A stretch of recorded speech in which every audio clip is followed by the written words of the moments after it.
Welcome to the Touch Tennis Show. We're into February, beginning of the touch tennis season, and also some interesting stuff we've had over the weekend in terms of tennis. And as always, alongside me, Chris Heaton, how you doing? Tell me, we have had an interesting weekend of tennis, haven't we? We have, yeah, we have. We've this weekend's been Davis Cup weekend. Yeah. Lots of the big boys out playing for Davis Cup. They actually had a pretty decent turnout, to be honest. Djokovic played.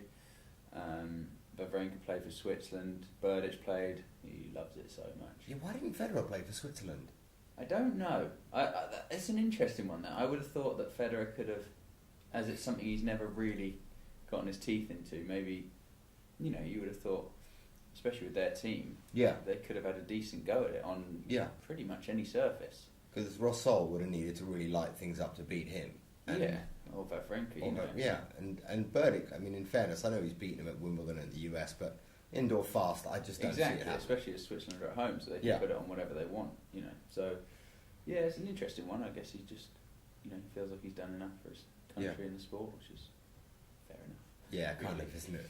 Yeah, it's done quite a lot. You imagine being Stan Wawrinka. I mean, I just feel for this guy. He wakes up in the morning and he reads the press clipping where Federer says he's going to manage his schedule to keep playing to 2016, and knowing for the rest of your life you will never, ever be the Swiss number one.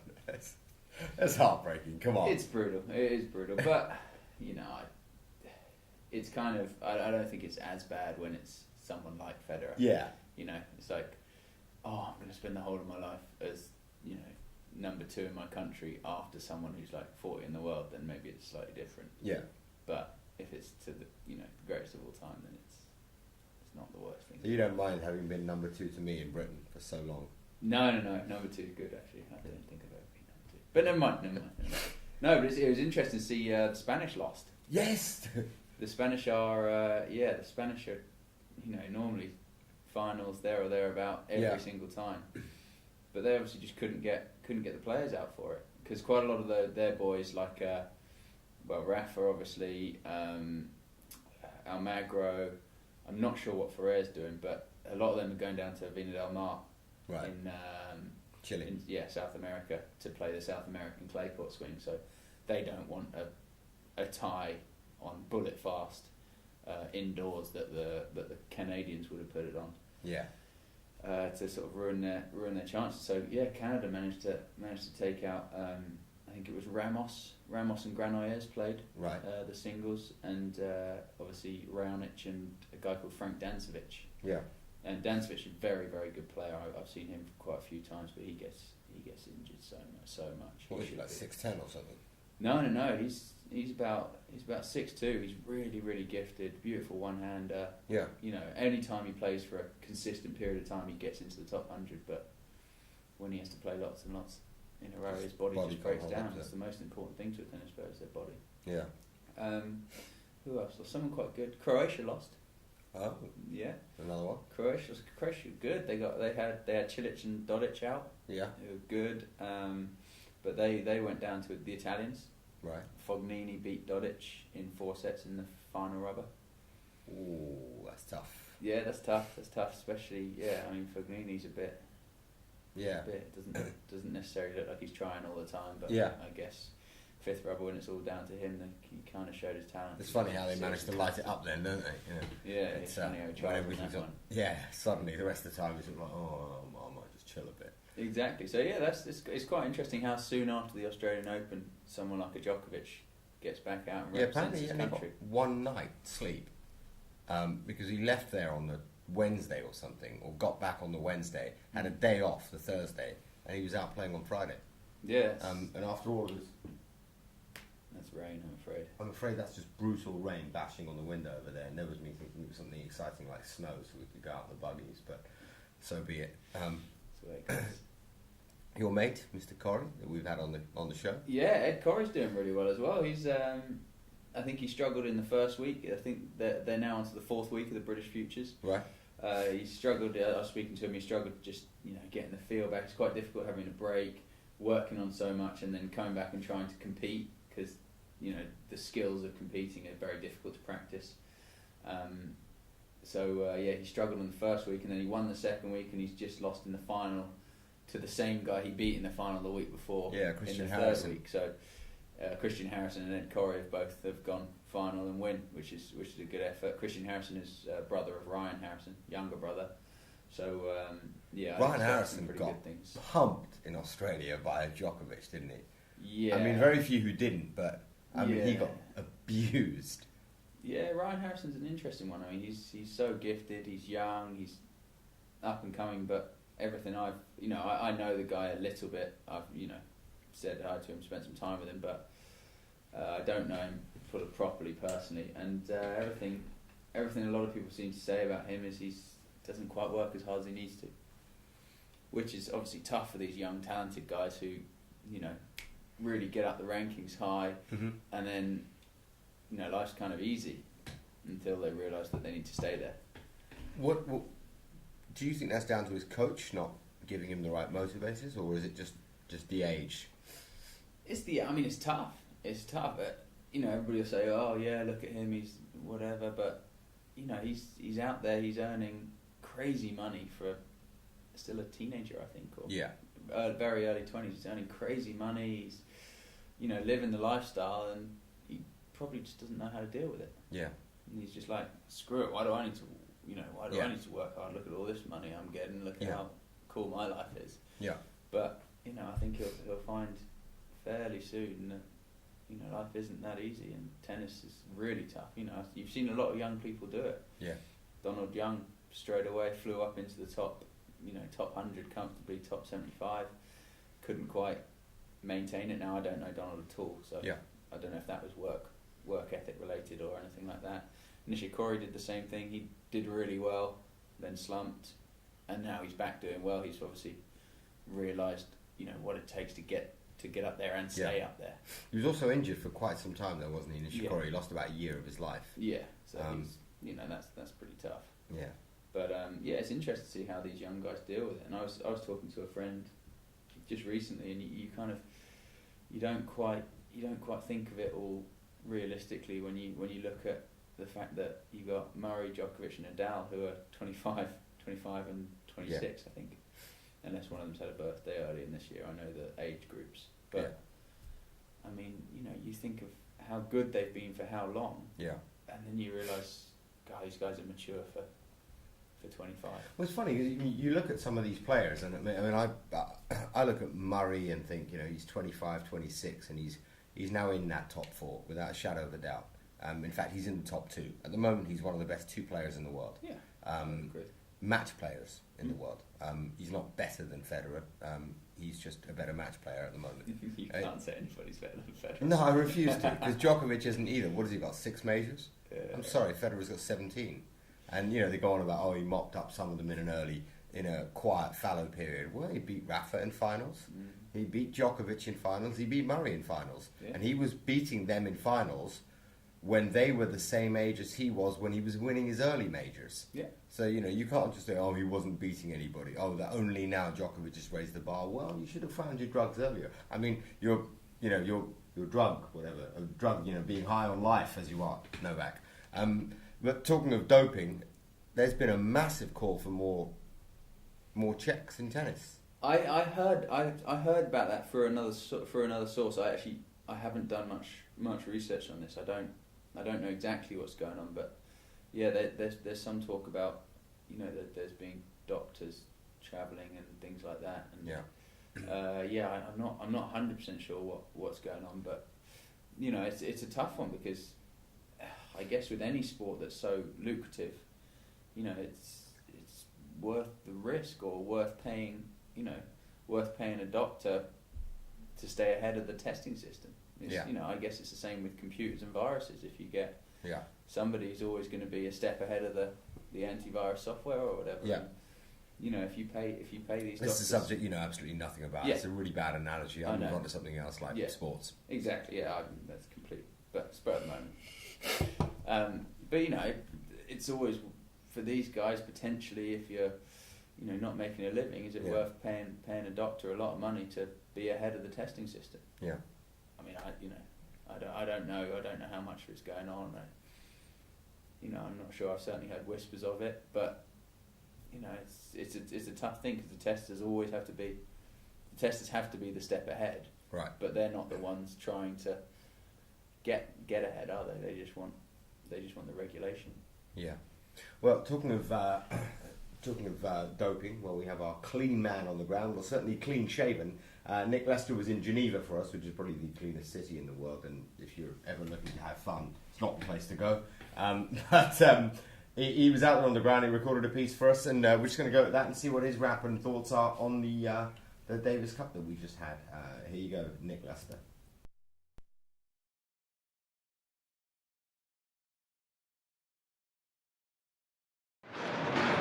Well, welcome to Geneva, and another Davis Cup weekend is almost wrapped up here. We've just seen victory for the Czech Republic, the defending champions, who have done a good job on the Swiss here on Swiss soil. No Roger Federer for Switzerland, but Thomas Berdych proving the key man, winning all 3 matches. A good win over Stan Wawrinka a moment or two ago in 4 tough sets. But really the story of the weekend came yesterday. A 7-hour marathon, the longest Davis Cup match ever involving a doubles pair. In the end it was Berdych and Rosol who got the better of Kudnelli and Wawrinka. Remarkable match, 24-22 final set. In fact, a Brit in the chair throughout, James Giathavong, who did a good job for all 7 hours. 7 hours, 1 minute, in fact, was the end. Elsewhere in Davis Cup this weekend, good effort from Novak Djokovic. He had just 1 day at home after catching a 3 a.m. flight out of Australia. He played in Belgium, in Charleroi. He got the victory on Friday, and the Belgians are going down to Serbia in pretty comfortable style, 3-0. It was over after the doubles. Appetising tie as well coming up, because we've got Serbia against the USA in the next round. The Czechs, they'll go to Kazakhstan, among others, in the last 8 of Davis Cup. Elsewhere, the tour, of course, returns next week. Rafael Nadal back in action in Chile. It's going to be exciting to see how he comes back as he takes part in the Golden Swing. And then, of course, Montpellier and Zagreb, the 250s, before Rotterdam, the 500. And then really we're looking ahead to Indian Wells and Miami, which begin in about 3 weeks' time. But for now, from Geneva, I'll sign off.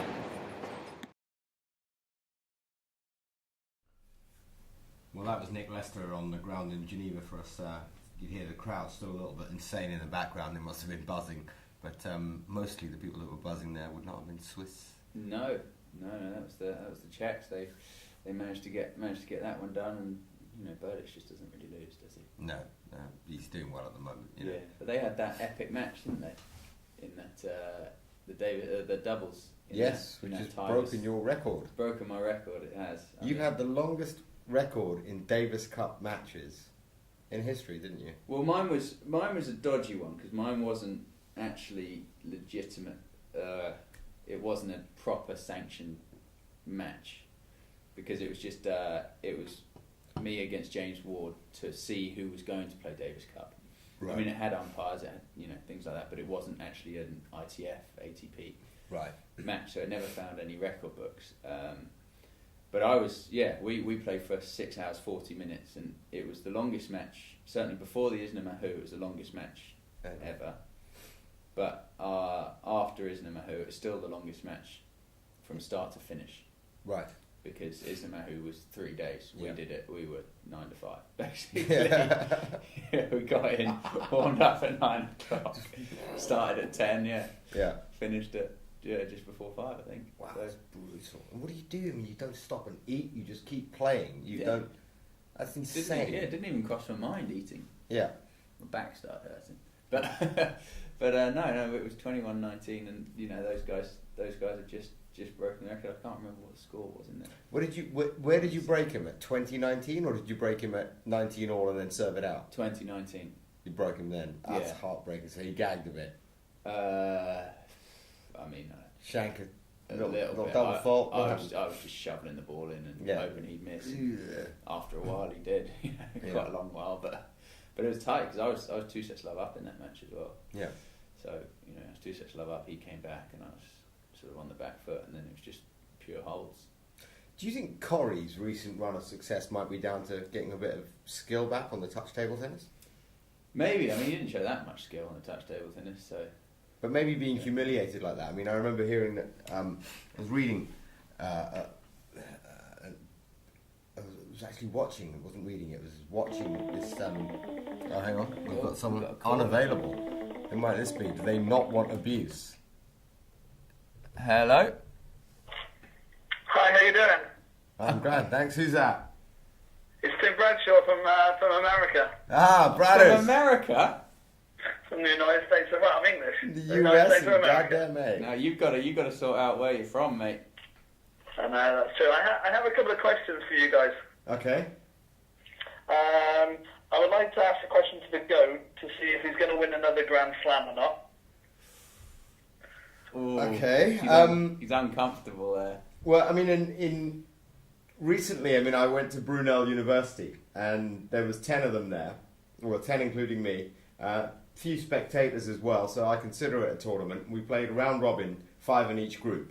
I won my group without dropping a match. I won the semi-finals against one of the guys who was, who set it all up, and then I won the finals. So 7 matches, in effect, I won. Actually, no, 6 matches. I won 6 matches. So is that enough to win a major in touch tennis these days? I don't know. Nowadays, that we play best of 5 sets, and what we did there at Brunel was we won. We played 1 champions tiebreak per match. So I don't know if in the modern day I'll be able to win another major in singles, just because most of these junkies, they're all on drugs. I mean, look at Elliot Mould, Matt Gollidge, Marcus Willis, filthy drug cheats like that. Steroid freaks. It's tough. I'm clean living. The GOAT. I'm almost Swiss in my nature. I don't want to put those sort of pollutants in my body. So it's unlikely that I'll be able to compete with the filthy hustling grinders and the junk ballers. But, like as you saw when I crushed you at touch tennis, I have the gifts. It's just a question of whether I've got the physical ability anymore to keep up with them. So I'd say you're probably getting like even money. That there's a good chance I'll win one, but only if we clean up the sport and get rid of doping. Okay, perfect. Well, maybe you can beat me when I play the American one. I'll see you there, mate. Most definitely see you there. Perfect. Just one more question. I was just seeing if you saw it, watched the Super Bowl and what you thought of it. Sorry, if we what? It's the Super Bowl and what you thought of it. Super Bowl. I normally drink soup from a can. What are you talking about? American football. American what? They play football out there. Didn't Beckham leave? I thought they shut it down. They throw it with the rugby ball, apparently. So they get a rugby ball and they throw it to each other and they run to a thing called an end zone. Okay, so let me get this straight. This is what Americans do. They grab a ball, they run around the field with it, and they throw it to each other using their hands, and they call it football. Yeah, don't get the pads. They have really big pads and helmets on too. They do sound like helmets. But no, I didn't watch it, but I'm afraid Chris is guilty. I watched it. Yeah, I watched it. I'm a big sports lover, so I'll watch anything to do with sports. I watched it. It was quite exciting actually. I was a bit disappointed by Beyonce's halftime show. I thought that was dire. She had her clothes on. Most of them. Yeah. But no, I think Rashid was thinking about maybe a touch tennis Super Bowl. Yeah. Just a 1 match, 2 best players. Let's get it on. Who's going to be the halftime entertainment? Well, if you keep your clothes on, that's that. Thanks, mate. Well, if we put a pole up in the middle of the court, you could do a little show for us. How about that? I can do that. I'll shave my ass a little bit. We prefer waxed ones, not shaved. So how are you enjoying America? Are you actually doing any work, or are you just lounging around on jet skis from what I see from Facebook? Just lounging around, jet skis, parasailing. Just got to get the next my visa, and then I'll be working.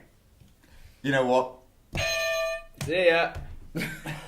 We don't want to hear things like that on this show. It feels like -4 outside, and it is actually 0 degrees. And if you're going to call in and tell us you're jet skiing and parasailing, we wish you all the worst. We really do. And we hope you come off at high speed and hurt yourself in ways that prevent you from getting back on one for at least a couple of years. But that was Tim Bradshaw calling from the States. You played a bit of doubles with him, didn't you?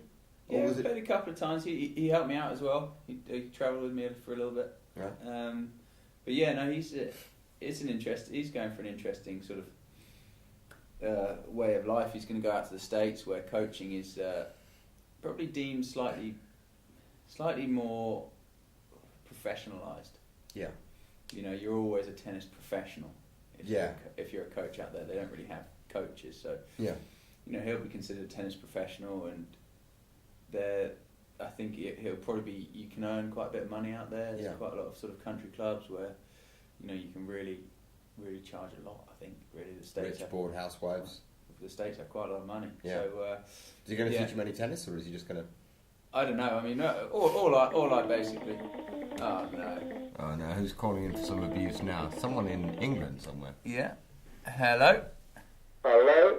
You through to the Touch Tennis Show? Who's that? It's Matt Gollage. Matt Gollage. Ah, Matt.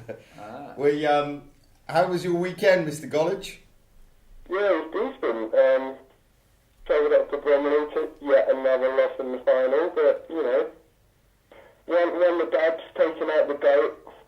Yeah, I mean, I think what we should do is, while we've got you on the phone, we're just going to look at that match, the doubles match. We're going to look at about 3 points from it, and then we're going to look at 2 points from the singles match, your final against Elliot. So if you can stay on the line while we switch to that match, we'd like people to see how that actually transpired and maybe some of your calls, whether or not they could have been questioned. So hang on the line a second while we flick to this. Okay.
Okay. Right. So that was you, Matt Gollage, back live against Elliot Mould. I mean, some of the points we saw there of the doubles. Chris, I mean, what did you think of those doubles points? Yeah, it was funny.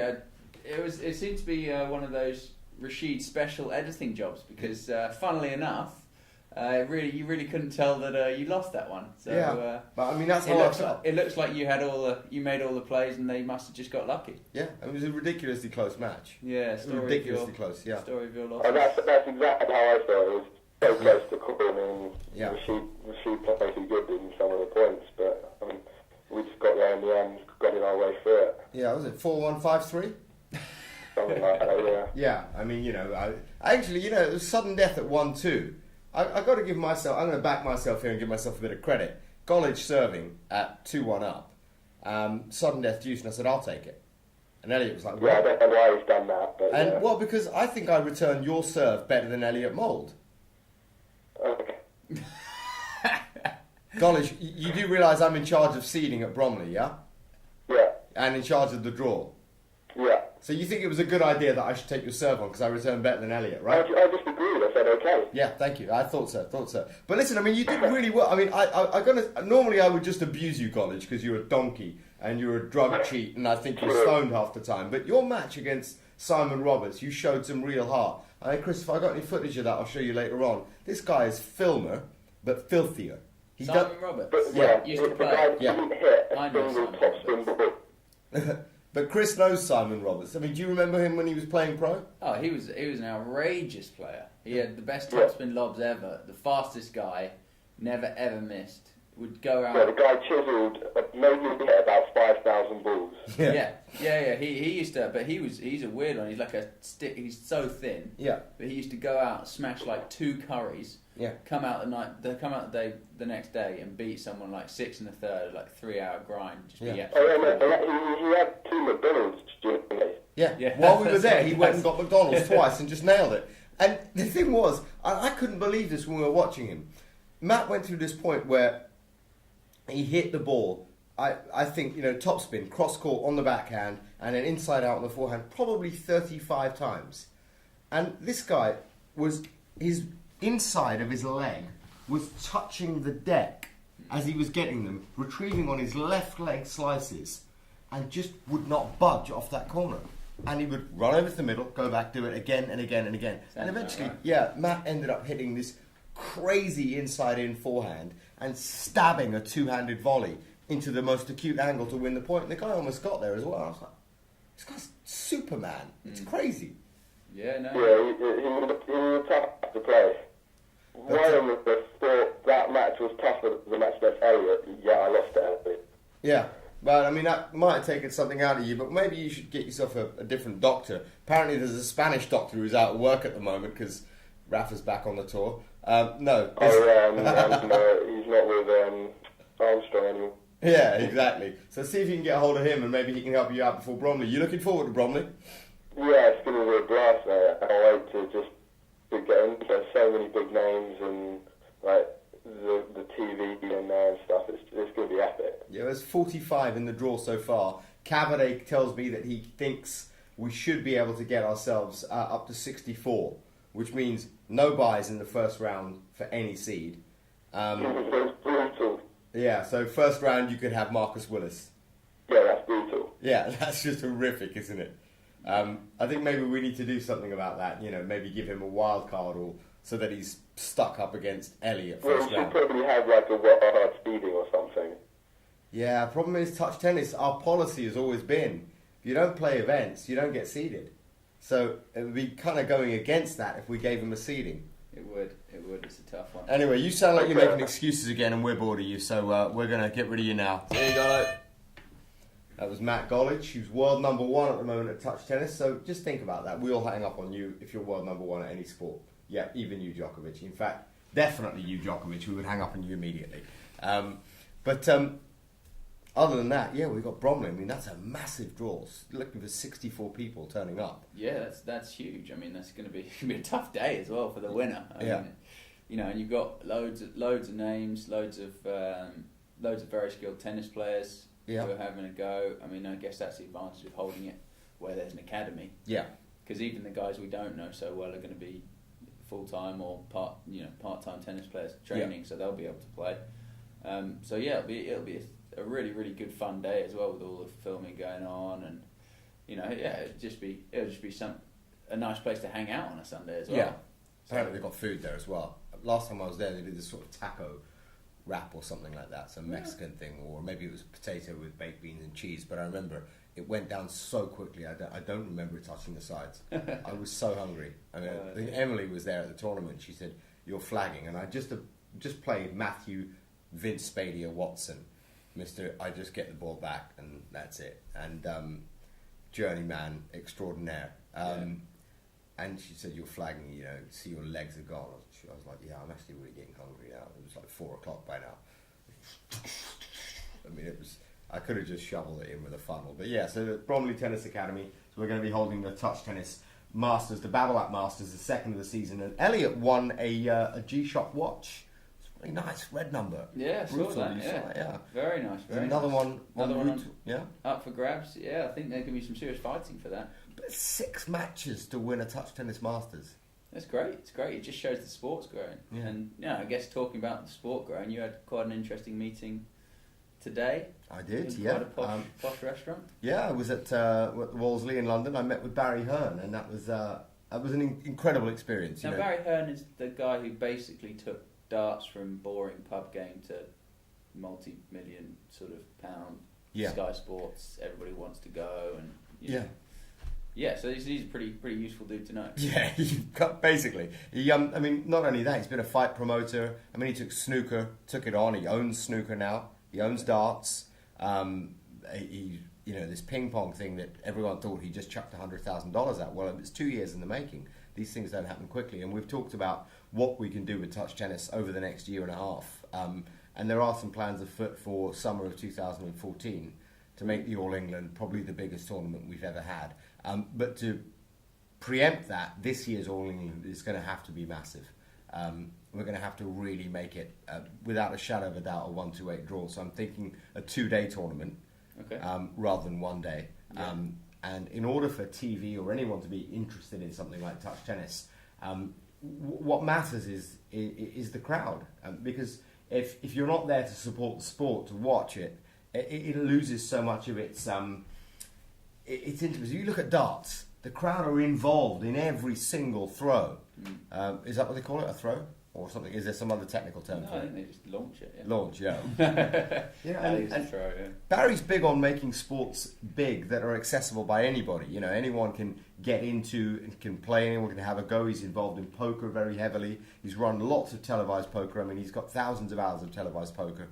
And poker is another one of those games like touch tennis where everyone thinks they can have a go and win. I mean, I'll get on court with Andy Murray at touch tennis, and I genuinely believe I've got a chance of taking points off him. Sure, after about 3 or 4 points, I'm not going to win anymore, but I'm not going to think that. I'm still going to think when I walk off court against Andy Murray. As I do, I mean, the truth is, the jump in league between you and I when it comes to gifts is the same as it is between me and Andy Murray. There's not really any difference. The gift or the gulf is that wide. If you put us both on a tennis court, it would be there'd be no way of discerning between he and I. You'd beat me love without dropping a point at tennis, and so would he. So there's no way of gauging it. But we get on a touch tennis court, you could actually see the differences. And I fancy myself against him. But I want to put a little challenge out there.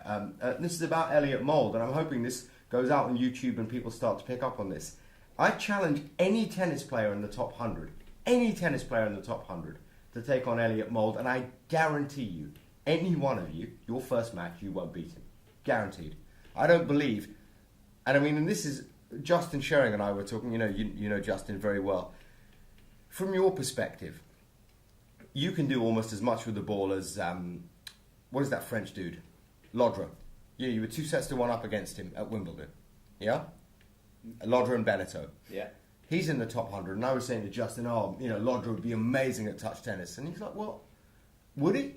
How much more can he do with a sponge ball on a court 12x5 that you can't already do? And Elliot managed to beat you. Yeah, I find Elliot's horrible to play. I think you should extend that challenge and make it inside the top 200, because I know there's a certain Mr. Goodall with a serious ego who flatly refuses to see how he could lose to Elliot. Mr. Goodall, here's one for you. I think maybe we should call him right now. What do you think? Do you think he'll actually ever pick up the phone, or is he going to be housebound and beaten by his husband? I have no idea. Let's have a look. But I think we need to televise that. We need to get some footage of those two. Let's see if we can get him on the phone. Because I'd love to watch Josh just melt down. Yeah, I couldn't think of anything more pleasing than watching him just absolutely launch a bat into a wall and go berserk. Let's see if we can get him on the phone.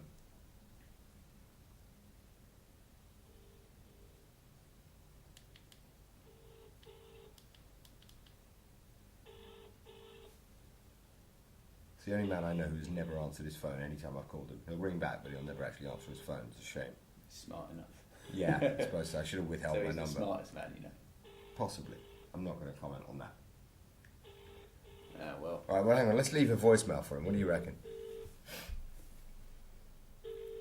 I don't think he has voicemail. No, he's not answering the phone. So, Josh Goodall, I'm going to put a little challenge out there for you.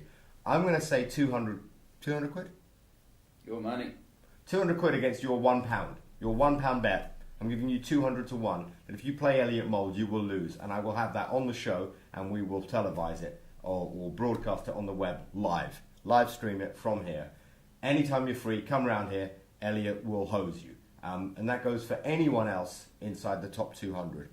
The only person that manages to beat Elliot is Marcus Willis. And I think that, in fairness to Elliot, Marcus is ridiculously gifted and is left-handed and has the drug, the lack of drug dependency, that the others are on. Maybe Willis is very good. Yeah. Very, very skilled. Willis, I would say tactically, Marcus Willis. He's had a great run as well. He's worth giving a shout to as well. Marcus he won the first Glasgow. week. He won the first week. Won the first week. So yeah, he's doing well. He made semis of the second week. I think. Yeah, semis or quarters and ran out of gas, which is natural. It's his first title. It's it's really tough to back it up, and he did well to make semis. Yeah. But I think it's really good to see all these Brits doing really well in the futures, and best wishes from me to keep it going, guys. Yeah, that's the important thing. Well, they all seem to be doing well. Oh, we've got Josh Goodall on the phone now. Josh, hello, it's Rashid. How you doing? Yeah, Joe. You're on the Touch Tennis Show, so if you want to hang up, you're welcome to do it now. We've got you live. I wanted to ask you a little question. Yeah, go on. Okay, so. Be quick, 'cause I'm watching it on day. Okay, really quickly. Do you think you could beat Elliot Mould at Touch Tennis? Sorry, what was that? Do you think you could beat Elliot Mould at Touch Tennis? Yeah, definitely. Okay. I told you. So here's the challenge. I'm going to give you 200 to 1. Your bet's £1. I'll give you 200 quid if you beat him in a best of 5 set match. Okay. Deal? Yeah, deal. Right, when are you up for this match? When can I play? Well, I'll be able to play because I'm not being around England for the next 6 weeks, so we'll be able to play within 6 weeks. Where are we going to play? On your court? Yeah, I think that's the best place for it, and we'll stream it live on touchtennis.tv. How about that? Yeah, perfect. What's your ranking at the moment? In Touch Tennis? No, normal tennis. 260. 260. Okay, so we'll extend it to 260. Elliot Mould, we're going to bring him down here and have him play you. And 200 to 1 of the odds. You do realise that... Is Elliot Mould there with you now? No, he's not. It's just Chris Eaton and I. Okay. Why can't I play Chris? Why can't you play Chris? Because I think that Elliot... What are the odds for that? What are the odds for that? Even more. Even more. Yeah, of course. Josh, thanks for calling back, and we will speak to you soon. All the best. Care, Josh. Bye. Bye. Cheers. Yeah, mate. I think he was about to start abusing me there. It's a good thing I hung up when I did. But yeah, Josh Goodall has accepted the challenge. Britain's number 3 at the moment. Behind 4, I think. Bakes 4. might have just snuck up there. Oh, Baker. Yeah, but I don't know where Ward's ranking is. Oh, James So Ward. they're all... I don't know James Ward. I've never met him. No, he trained in Spain for a while. Oh, did he? Okay. Yeah, so he hasn't been floating around. Oh, he's the really tall guy, isn't he? Yeah. He got to Wimbledon second round or something this year. He got, 2012. No, he did, I think, semis of all, Queens. Yeah, and then he got to the second round of Wimbledon, didn't he? Oh, yeah, he did, yeah. And he lost in 5. Mm. A really tight match. Fish, that's it, yeah. Fish was just slamming down. 6 weeks after heart surgery, just slamming down aces as usual. Exactly. Yeah, Fish is a tough one. Well, anyway, I want to thank you all for tuning in this week again. Next week we'll see you back again, and in a couple of weeks we are trying to pin down Jeremy Bates to get him on the show. We've also got Harriet Madison coming on, and later in the month we've got Emma Mills, who is unfortunately somehow connected to Elliot Seabrook. That'll be interesting. Elliot won a match at Touch Tennis. Got to the second round. Hang on. Which female isn't connected to Elliot Seabrook? Yeah, this is the point, actually. Yeah. He really is the magician. Yeah.